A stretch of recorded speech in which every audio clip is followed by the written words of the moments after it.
लोग साधु के वेश में गुंडे मवाली हैं। धर्म का चोला, चाहे वो कोई भी धर्म का मामला हो, मैं सभी धर्मों की बात कर रहा हूँ। धर्म का चोला पहनकर अगर इस तरह की बातें की जाती हैं, कहीं भी सर तन से जुदा कर दूंगा, इतना इनाम दे दूंगा, ये सारी बातें असंवैधानिक, अधार्मिक, अमर्यादित और असामाजिक हैं। इसका विरोध होना चाहिए और ऐसे लोगों पर त्वरित कार्रवाई होनी चाहिए। लेकिन मुद्दा ये है कि पिछले कई वर्षों से देश के अंदर लगातार सभी राजनीतिक दल, जो भी राजनीतिक दल है, मैं सभी की बात कर रहा हूँ, मुख्य रूप से कांग्रेस, भाजपा और आम आदमी पार्टी, 3 दलों की बात मैं कर रहा हूँ। दुर्भाग्य ये रहा इस देश का कि जिस देश में गरीबी रेखा से नीचे जीवन यापन करने वाले बड़ी तादाद में हैं, जिनकी आबादी अगर मोदी सरकार की बात मानी जाए और 5 किलो अनाज को आधार बनाया जाए तो 80 करोड़ से अधिक लोग जो गरीबी रेखा से नीचे 5 किलो अनाज पर आश्रित हैं, उस देश में गरीबी उन्मूलन पर चर्चा होनी चाहिए थी। शिक्षा के स्तर को ऊंचा करने पर बात होनी चाहिए थी। जहां ऑक्सफोर्ड यूनिवर्सिटी में पढ़कर लोग इतरा रहे हैं, जहां जो है कैलिफोर्निया और दुनिया के और बड़े यूनिवर्सिटी में पढ़कर लोग अपने आप को कॉलर ऊंचा कर रहे हैं, वहां भारत के अंदर कोई भी विश्व स्तरीय यूनिवर्सिटी नहीं है। चर्चा इस पर होनी चाहिए थी।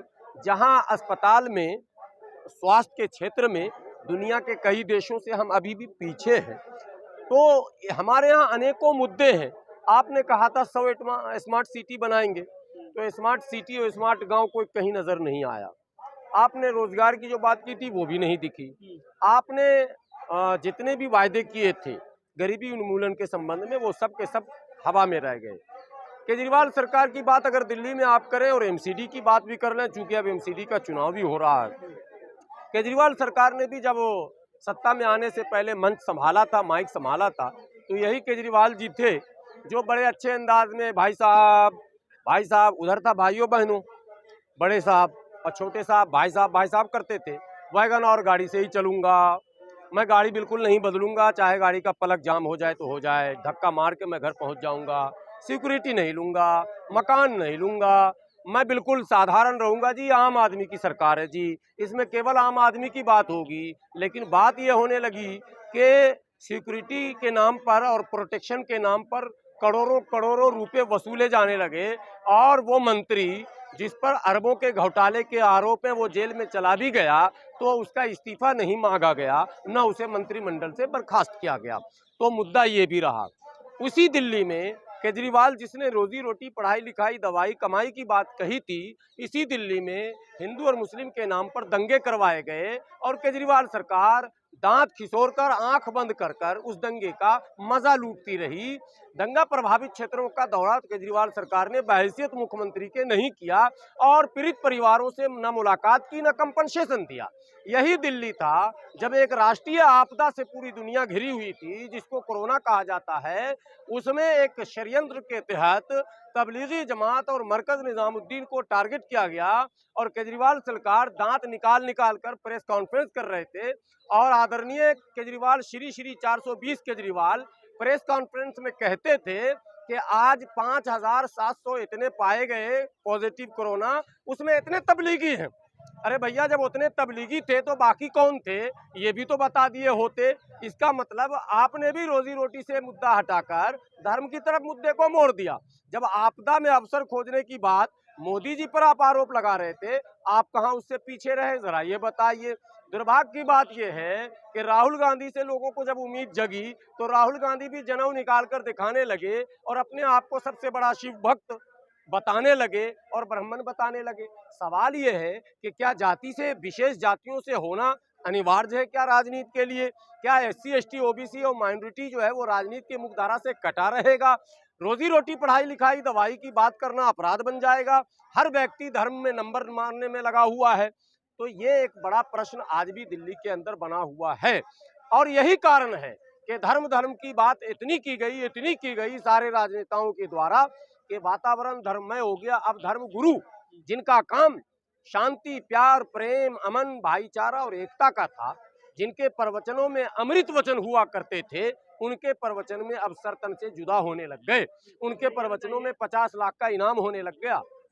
यदि वो दिल्ली में बयान देते हैं बीजेपी के नेता प्रवेश वर्मा हो चाहे अनुराग ठाकुर हो, उन पे कोई कार्रवाई नहीं होती है।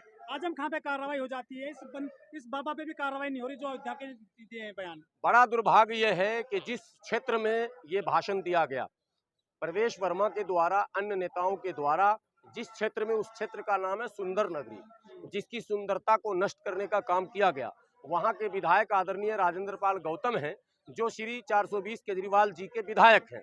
और केजरीवाल जी ने भी कुछ नहीं कहा, राजेंद्र पाल गौतम जी भी ने कुछ नहीं कहा, नतीजा उनको भी अब भुगतना पड़ रहा। 50 लाख रुपया उनके सर पर भी इनाम हो गया।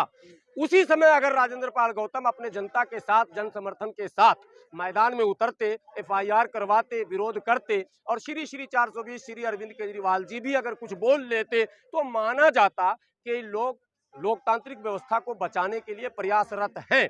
लेकिन अब यह कहा जा सकता है कि लोकतांत्रिक व्यवस्था को मिटाने, संवैधानिक व्यवस्था को कमजोर करने, अराजक तत्वों को स्पेस देने, जगह देने और धर्म की लड़ाई को तेज करने, धार्मिक मुद्दे को उठाने और जनहित के मुद्दों को दबाने के लिए तमाम राजनेताओं की मिली भगत से SC, ST, OBC और माइनॉरिटी परेशान है और पिस रहा है। इसलिए नगर निगम चुनाव में, जो आप सवाल नहीं कर रहे हैं वो मैं कह रहा हूं, आप नगर निगम चुनाव में दिल्ली के मुसलमानों से विशेषकर और दिल्ली के SC, ST समाज से भी विशेषकर मैं विनती करता हूं, वोट खड्डे में डाल दें, नाले में डाल दें, कूड़े खत्ते पर फेंक दें, कूड़े के पहाड़ पर फेंक दें, नोटा दबा दें, मगर इन 3 पार्टियों को किसी भी कीमत पर वोट न दें। इन 3 पार्टियों को वोट देने का मतलब है संविधान के विरोध में वोट देना। इन 3 पार्टियों को वोट देने का मतलब है संविधान मिटाने वालों को मजबूत करना। इन 3 पार्टियों को वोट देने का मतलब है मनुवाद की जड़ों को मजबूत करना। इन 3 पार्टियों को वोट देने का मतलब है संविधान मिटाकर मनुस्मृति को वापस लागू करवाना। इसलिए मैं फिर हाथ जोड़कर विनती करता हूं, मुसलमानों, याद करो तुम जब कोरोना काल में तुम त्राही त्राही कर रहे थे तो तुम्हारे और हमारे और सबके सम्मानित धर्मगुरु मौलाना साद को विलेन बनाकर किसने पेश किया और उसने केजरीवाल की क्या भूमिका रही, FIR करने की अनुमति उसने क्यों दी, क्यों कोरोना जो एक महामारी था उसको धर्म से क्यों जोड़ा गया। ये सवाल आज उठाने का समय मुसलमानों तुम्हारे साथ आया है। क्यों CA NRC जो एक संवैधानिक मामला था, तुम सड़क पर थे, केजरीवाल ने कहा अगर 24 घंटे में पुलिस हमारे कब्जे में कर दिया जाए तो शाहीन बाग का तंबू हम उखाड़ कर फेंक देंगे। केजरीवाल जी, अगर दिल्ली पुलिस आपके हाथ में होती तो आप तंबू उखाड़ कर फेंक देते। इसका मतलब है कि जो अमित शाह चाहते थे, जो मोदी जी चाहते थे, वही आप भी चाहते थे। तो 3 कौन सी पार्टियां जिसका आप कह रहे हैं कि इनका रिपोर्ट ना करें? भारतीय जनता पार्टी, भारतीय राष्ट्रीय कांग्रेस पार्टी और आम आदमी पार्टी, ये तीनों पार्टियों का भारत का मुसलमान, भारत का SC, ST, OBC अगर बहिष्कार नहीं करेगा, देश में संविधान बचना संभव नहीं है। ऑप्शन क्या है? ऑप्शन यही तो मैं कह रहा हूँ, ऑप्शन है। आप ऑप्शन, मीडिया वाले कहते हैं जैसे मोदी जी कमजोर पड़ेंगे ना, मीडिया में कहा जाएगा अब तो विकल्प के रूप में राहुल है। वोट हम देंगे, विकल्प मीडिया बताएगी, वोट जनता देगी, विकल्प आप बताएंगे। विकल्प ये है कि MCD का चुनाव छोटा चुनाव है। आप अपने मोहल्ले से उन नौजवानों को, उन पढ़े लिखे बेटों को, बेटियों को, माओं को, बहनों को आगे लाएं, उन भाइयों को आगे लाएं जिन्होंने विपरीत परिस्थितियों में आपके कांधे से कांधा मिलाकर काम किया है। विपदा की घड़ी में जिन्होंने राशन पहुंचाने का काम किया, जिन्होंने आपको बचाने का काम किया, जिन्होंने आपकी दवाई का इंतजाम किया, जिन्होंने शमशान घाट में आपको कांधे दिया आपके लोगों को, उन लोगों को आप आज नेता बनाओ। वरना याद रखो कि लाशों को कांधे देने वाले लोग नहीं होंगे, क्योंकि कोरोना में ये बात साबित हो चुकी है। कोरोना काल में जब लोग एक दूसरे से भाग रहे थे, कट रहे थे, इंसान से भाग रहा था, मैं हाफिज गुलाम सरवर 10 नॉन मुस्लिम को शमशान घाट में अंतिम संस्कार करवाया हूं। कईयों में मैंने अपने पैसे भी लगाया, कई मुसलमानों को कब्रिस्तान तक पहुंचाया, उसका अंतिम संस्कार करवाया। मैंने सारा काम किया और हजारों ऐसे लोग हैं जिन्होंने किया। और जानते हैं इन लोगों ने ऐसे लोगों को विलन कहा, तो अगर ऐसे लोग विलन होंगे और वो लोग हीरो होंगे जो हमें बदनाम करेंगे, तो भैया सब SC, ST और माइनॉरिटी का कल्याण नहीं हो सकता है। कल्याण चाहते हैं तो विलेन को पहचानिए और हीरो को पहचानिए। सर, आज नोटबंदी की बरसी है, आज 6ठी बरसी है, कितना बदलाव आया है लोगों की जिंदगी में, आपकी जिंदगी में कितना परिवर्तन हुआ नोटबंदी होने के बाद में? आपकी जिंदगी में कितना परिवर्तन आया? आपकी जिंदगी में आया क्या? आप पत्रकार लोग हैं, जिंदगी में परिवर्तन आया क्या? नोटों के बंडल हैं क्या आप लोग के पास? काला धन आ गया है, 15-15 लाख रुपया मिल गया। बाबा जी कहाँ गए? बाबा रामदेव जी, वो तो ऐसे ऐसे करके बोल रहे थे ना, काला धन आएगा, पीला धन आएगा। 2000 का नोट कहाँ है पता आप लोग को? 2000 जब नोटबंदी हुई थी तो सबसे पहले एक तो नोटबंदी करके आपने परेशान किया, 2000 का नोट लाया मार्केट में। पहले 500 का लाना चाहिए, पहले 2000 का लाया। अब 2000 का नोट लेकर लोग घूम रहे हैं, 100 रुपए का सामान लेना, कोई राशन देने को तैयार नहीं। वही 2000 का नोट आज आप ढूंढिए, आपको नहीं मिलेगा। क्या उसको विड्रॉ किया गया? क्या आरबीआई ने 2000 का नोट मांग लिया, बैक किया? कोई है बयान आपके पास? क्या सरकार ने बंद कर दिया? नहीं किया। तो नोट गए कहाँ? 2000 के जो नोट छपे थे, जो अरबों खरबों रुपए छपे थे, वो कहाँ गए? गुजरात चुनाव में लगा दिया पैसा। तमाम जगह पर वही मामला जो क्या कहते हैं जमाखोरी जिसको आप कहते हैं, सारे लोग फिर उस नोटों को दबाकर बैठ गए हैं। मार्केट में वो नोट नहीं है और काला धन निकालने आए थे, जो वो पिंक नोट था वो भी ये दबा के बैठ गए, पिंक धन। अब पिंक नोट मिल ही नहीं रहा, 2000 का नोट मार्केट में ढूंढिए, मिल ही नहीं रहा, गया कहाँ भाई? लेकिन सर नोटबंदी के बाद में हमारे देश के जो धनपति हैं वो टॉप 10 में शामिल हो गए, दूसरे तीसरे नंबर पे अडानी आ गए हैं। देखिए, नोटबंदी हो, कोरोना हो या कोई भी राष्ट्रीय आपदा हो, अमीरों की गाड़ी बढ़ती गई है पिछले 10-15 वर्षों में, गरीब और गरीब होता गया है। आप देखिए, गरीबी रेखा से नीचे जीवन यापन करने वालों की संख्या में कहीं कमी नहीं आई है। कोई स्वास्थ्य के क्षेत्र में, शिक्षा के क्षेत्र में उल्लेखनीय काम नहीं हुआ है। यही कारण है कि लगातार इन सब मुख्य मुद्दों से मुंह फेरने के लिए, ध्यान भटकाने के लिए धर्म को सामने लाया जाता। कभी इस्लाम खतरे में आ जाता, कभी हिंदुत्व खतरे में आ जाता, कभी मंदिर का मामला आता, कभी मस्जिद का मामला आता। अयोध्या से छुटिएगा तो मथुरा अटक जाइएगा, मथुरा से छुटिएगा काशी में फंस जाइएगा, और काशी मथुरा तक बस नहीं है, 40,000 और सूची आपको दे दिया जाएगा ताकि इसी में उलझे रह जाओ।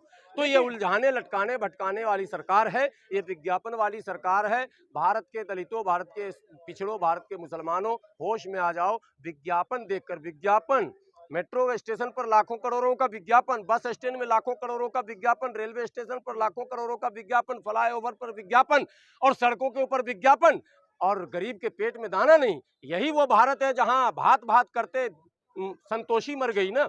यही वो भारत है जहां दाना माझी अपनी मृत पत्नी को साइकिल पर लोड करके संस्कार करने ले जा रहा। यही वो भारत है ना साहब जहां अस्पताल में एम्बुलेंस ना होने के कारण रेहड़ी पर जो है अपने लोग परिवार को लेकर जा रहे हैं। तो क्या ये सारी घटनाएं ये नहीं दर्शाती है कि आर्थिक विषमता अभी है ना देश में साहब? लेकिन 5वीं अर्थव्यवस्था बन गई है देश में, पूरी दुनिया में भारत की। मैं तो ऊपर वाले से प्रार्थना करता हूं कि भारत सुपर पावर बने, भारत विश्व गुरु बने, लेकिन इट इज इजी टू से बट डिफिकल्ट टू डू।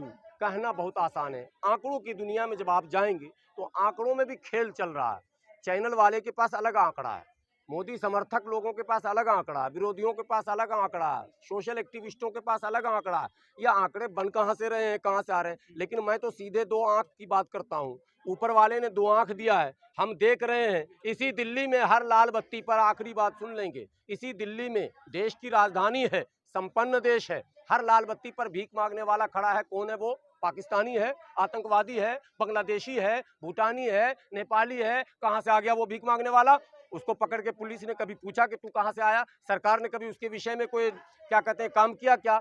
आखिर वो भारत का ही नागरिक तो है। तो देश की राजधानी दिल्ली में जब लाल बत्ती पर भीख मांगने वाले लाखों की तादाद में है, पन्नी तान कर रहने वाले लाखों की तादाद में है, झुग्गी झोपड़ी में रहने वाले लाखों की तादाद में है, नाले पर रहने वाले लाखों की तादाद में है, तो कैसे गरीबी उन्मूलन हो गया? कौन सा आंकड़ा है? जो आंख देख रहा है वो सच है, और जो आपको विज्ञापन में दिखाया जा रहा है वो झूठ।